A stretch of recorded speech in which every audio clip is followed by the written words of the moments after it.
കർത്താവിൻ്റെ തന്നെ നാമം ഇന്ന് പ്രഭാതത്തിൽ മഹത്വപ്പെടുമാറാകട്ടെ. എല്ലാ സഹോദരങ്ങൾക്കും വേഗം വരുന്ന യേശു ക്രിസ്തുവിൻ്റെ അനുഗ്രഹിത നാമത്തിൽ വിശുദ്ധ വന്ദനത്തെ അറിയിക്കുന്നു. ഉല്ലാസത്തിൻ്റെയും ജയത്തിൻ്റെയും ഘോഷം നീതിമാന്മാരുടെ കൂടാരങ്ങളിലുണ്ട്.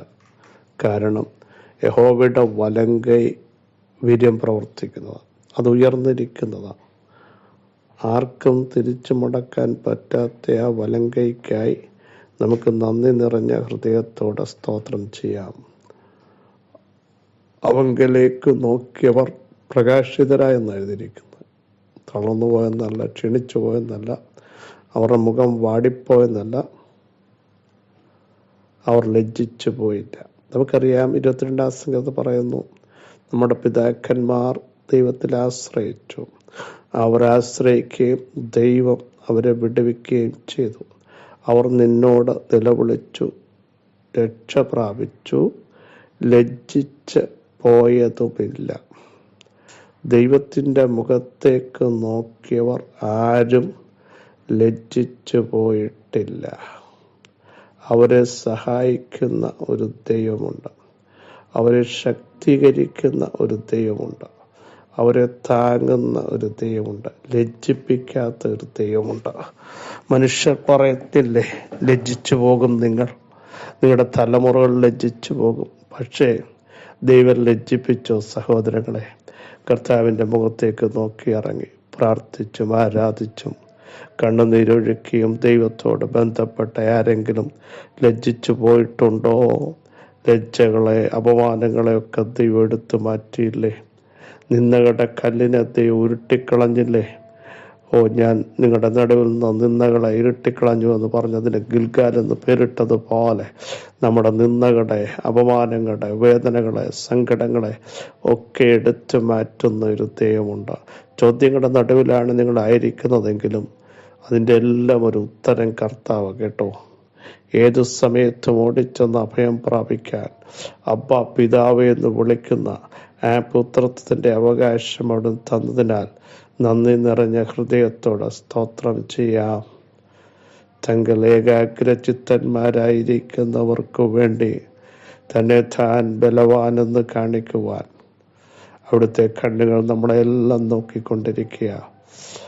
ആരും നമ്മളെ കണ്ടില്ലെന്ന് ചിന്തിക്കരുത്. എപ്പോഴും നമ്മളെ കാണുന്ന ഒരു ദൈവമുണ്ട്. എന്നോട് പറഞ്ഞാൽ, നമ്മളെവിടെയാണെങ്കിലും ഇരിക്കുന്നത് അറിയുന്ന, നിൽക്കുന്നത് അറിയുന്ന, എഴുന്നേൽക്കുന്നത് അറിയുന്ന, നമ്മുടെ ഹൃദയത്തിൻ്റെ നിരൂപണങ്ങൾ പോലും ദൂരത്ത് നിന്ന് ഗ്രഹിക്കുന്ന ഒരു ദൈവത്തെയാണ് നമ്മൾ സേവിക്കുന്നത്. ദീർഘമായൊരു ശ്വാസം വിട്ടാൽ അതിൻ്റെ അർത്ഥം പോലും എൻ്റെ ദൈവത്തിനറിയാം. എത്ര പേർ വിശ്വസിക്കുന്നു? മറ്റാർക്കും അതിൻ്റെ അർത്ഥം അറിയില്ല. ഒരു ശ്വാസം ഒരു പ്രാർത്ഥനയെ നെടുവീർപ്പുകൾ ഒരു പ്രാർത്ഥനയാണ്. എൻ്റെ നെടുവീർപ്പിന് ചെവി പൊത്തിക്കളയരുത് എന്ന ഭക്തൻ ദൈവസന്നിധിയിൽ നിലവിളിച്ചപ്പോൾ ദൈവം അടുത്ത് വന്നിട്ട് പറഞ്ഞു, ഭയപ്പെടണ്ട. സ്തോത്രം. ചെവി തിരിച്ചു കളയുന്ന ഒരു ദൈവമല്ല, കാണാത്ത ഒരു ദൈവമല്ല, അറിയാത്ത ഒരു ദൈവമല്ല, സംസാരിക്കാത്ത ഒരു ദൈവമല്ല നാം സേവിക്കുന്ന സർവശക്തനായ ദൈവം. കാണുന്ന, അറിയുന്ന, നടത്തുന്ന, ഇടപെടുന്ന, സംസാരിക്കുന്ന, എനിക്ക് സകലവും കഴിയുമെന്ന് പറയുന്ന ജീവനുള്ള ദൈവമാണ് നമ്മുടെ ദൈവമെന്ന് ഒരു ഉറപ്പിന്ന് പ്രഭാതത്തിൽ എത്ര പേർക്കുണ്ടാകും? അവർ ദൈവത്തിന് നന്ദി നിറഞ്ഞ ഹൃദയത്തോടെ സ്തോത്രം ചെയ്ത് ഈ ദൈവത്തെ ആരാധിക്കുവാൻ, മഹത്വം ദൈവത്തിന് കൊടുക്കാൻ തയ്യാറാകട്ടെ. ആരാധനയ്ക്ക് യോഗ്യനും ബഹുമാനത്തിന് യോഗ്യനും പുകഴ്ചയ്ക്ക് യോഗ്യനും നമ്മുടെ കർത്താവ് മാത്രമേ ഉള്ളൂ. മറ്റൊരു വ്യക്തിയെ നമുക്ക് ആരാധിക്കാൻ പ്രമാണമില്ല. ഒരു മനുഷ്യനെ നമ്മൾ ആരാധിക്കരുത്. നമ്മെ നിർമ്മിച്ച നമ്മുടെ ദൈവത്തിൻ്റെ മുമ്പിൽ മുട്ടുകുത്തണം. ഹല്ലേലൂയ. ഒരു വിഗ്രഹങ്ങളെ നമസ്കരിക്കരുത്, അതിൻ്റെ മുമ്പിൽ മുട്ടുകുത്തരുത്. ആകയാൽ ജീവനുള്ള ദൈവത്തെ ആരാധിക്കുവാൻ, സൃഷ്ടിതാവായ ദൈവത്തെ ആരാധിക്കുവാൻ, സത്യനമസ്കാരികൾ പിതാവിനെ ആത്മാവിലും സത്യത്തിലും ആരാധിക്കുന്നത് പോലെ കർത്താവിനെ മാത്രമേ ആരാധിക്കാവൂ. ആ ദൈവത്തിന് മാത്രമേ മഹത്വം കൊടുക്കാവൂ എന്ന് ഇന്ന് പകൽ അറിഞ്ഞിരിക്കട്ടെ. ഹല്ലേലൂയ. മറ്റൊരുത്തനും രക്ഷയില്ല.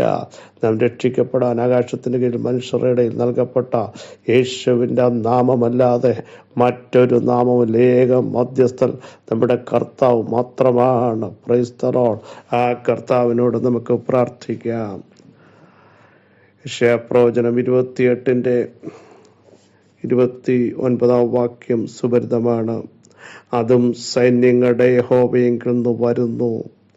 അവൻ ആലോചനയിൽ അതിശയവും ജ്ഞാനത്തിൽ ഉത്കൃഷ്ടതയുള്ളവനും ആകുന്നു.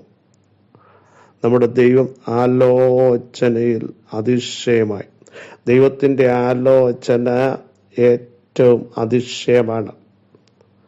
മനുഷ്യൻ്റെ ആലോചന നിഷ്ഫലമാകുമ്പോൾ യശയ്യാപ്രവചനത്തിൽ 46 പറഞ്ഞ യഹോവയുടെ ആലോചനയോ നിവർത്തിയാകും. ഹല്ലേലൂയ. മനുഷ്യരുടെ നിരൂപണങ്ങളെ ദൈവം നിഷ്ഫലമാക്കും. യഹോവയുടെ ആലോചന ശാശ്വതമായി. 33 സങ്കീർത്തനം. അവിടുത്തെ ഹൃദയ വിചാരങ്ങൾ തലമുറ തലമുറയായും ഇരിക്കുന്നു. അവിടുത്തെ ആലോചന അതിശയവും ജ്ഞാനത്തിൽ ഉത്കൃഷ്ടതയും ഉള്ളതാകുന്നു. സ്തോത്രം.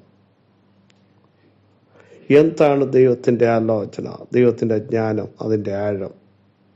ആ ദൈവത്തിൻ്റെ ധനം, ജ്ഞാനം, അറിവ് എന്നിവയുടെ ആഴമേ എന്ന് റോമാലേഖനത്തിൽ നമ്മൾ വായിക്കുന്നത്. എന്താണ് ഇവിടെ പറയുന്ന ഭാഗം? നമ്മളൊന്ന് ശ്രദ്ധിച്ചു നോക്കൂ. കരിഞ്ജീരകം മെതിവണ്ടി കൊണ്ട് മെതിക്കുന്നില്ല, ജീരകത്തിന്മേൽ വടി അടുത്ത് നോക്കൂ, ജീരകത്തിന്മേൽ വണ്ടിയുടെ ചക്രം ഉരുട്ടുന്നതുമില്ല. കരിഞ്ജീരകം വടികൊണ്ടും ജീരകം കോൽ കൊണ്ടും തല്ലിയെടുക്കുക അത്രേ ചെയ്യുന്നത്. ഒന്നാമത്തെ കാര്യം, കരിഞ്ജീരകത്തിന്മേലും ജീരകത്തിൻ്റെ മേലും ബുൾഡോസർ കയറ്റിയാൽ ചതഞ്ഞരഞ്ഞില്ലാതായി നഷ്ടപ്പെടും. അതിനെ കോൽ കൊണ്ട് പതുക്കെ തട്ടിയെടുക്കുകയാണ് ചെയ്യുന്നത്. പ്രയോജനമാകേണ്ടതിന്, ദൈവത്തോട് ചേർന്ന് നടക്കേണ്ടതിന് ചില തട്ടലുകൾ വരുമ്പോൾ ഓർത്തോണം. ദൈവത്തിന് പ്രയോജനമായി, മറ്റുള്ളവർക്ക് രുചികരമായി തീരുവാൻ, മറ്റുള്ളവരെ ശക്തിപ്പെടുത്തുവാൻ ദൈവം എന്നെ കണ്ടതാ.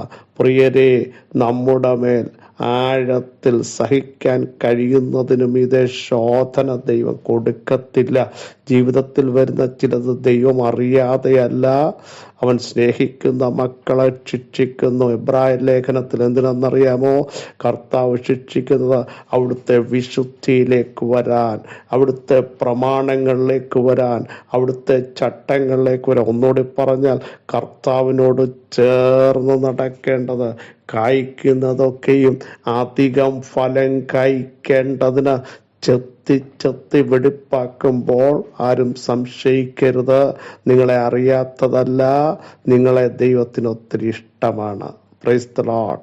ഹല്ലേലൂയ. അതില്ലാതാക്കാനല്ല കേട്ടോ, വലിയ സാക്ഷ്യങ്ങൾ പുറത്തു കൊണ്ടുവരാൻ, നിങ്ങൾ കരുത്തോടെ അനേകർക്ക് ആശ്വാസമായി തീരാൻ, അനേകരെ ബലത്തോടെ നിർത്താൻ ദൈവം നിങ്ങളെ ഉപയോഗിക്കും.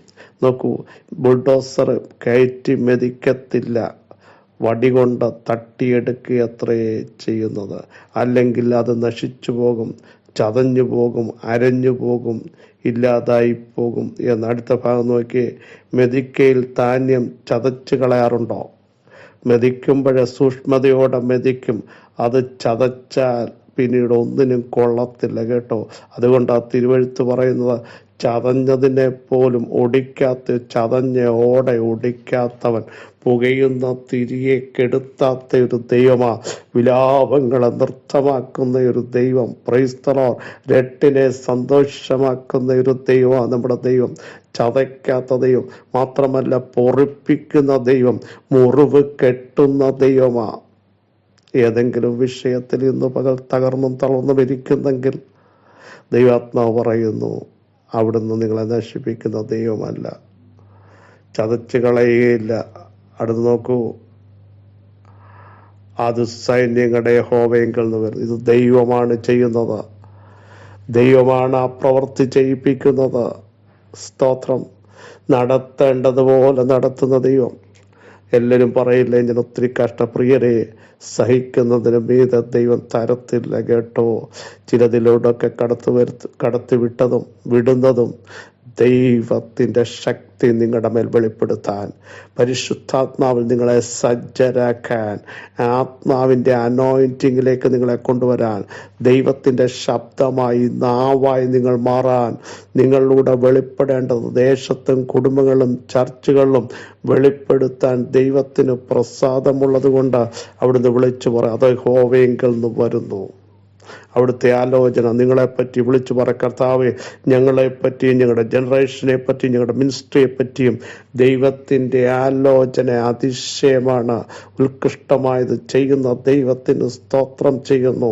അങ്ങയുടെ പ്രവൃത്തിയെ ഞങ്ങൾ ചോദ്യം ചെയ്യുന്നില്ല. ഇനിയും ആരും സംശയിക്കരുത്, എൻ്റെ ജീവിതത്തിൽ എന്താ ഇങ്ങനെ വരുന്നു. പ്രിയരേ, നിങ്ങളെ തകർക്കാനല്ല, നിങ്ങളെ മുടിപ്പാനല്ല, നിങ്ങളെ പണിതെടുത്ത് നല്ല പൊന്നാക്കി, നല്ല ഉരുപ്പടമാക്കി, ഉരുപ്പടിയാക്കി അനേക ഇടത്ത് നിങ്ങളെ ഉപയോഗിക്കുവാൻ എൻ്റെ ദൈവത്തിന് പ്രസാദമുണ്ട്. യേശുവിൻ്റെ നാമത്തിൽ വിശ്വസിച്ചുകൊണ്ട് സ്തോത്രം ചെയ്യൂ.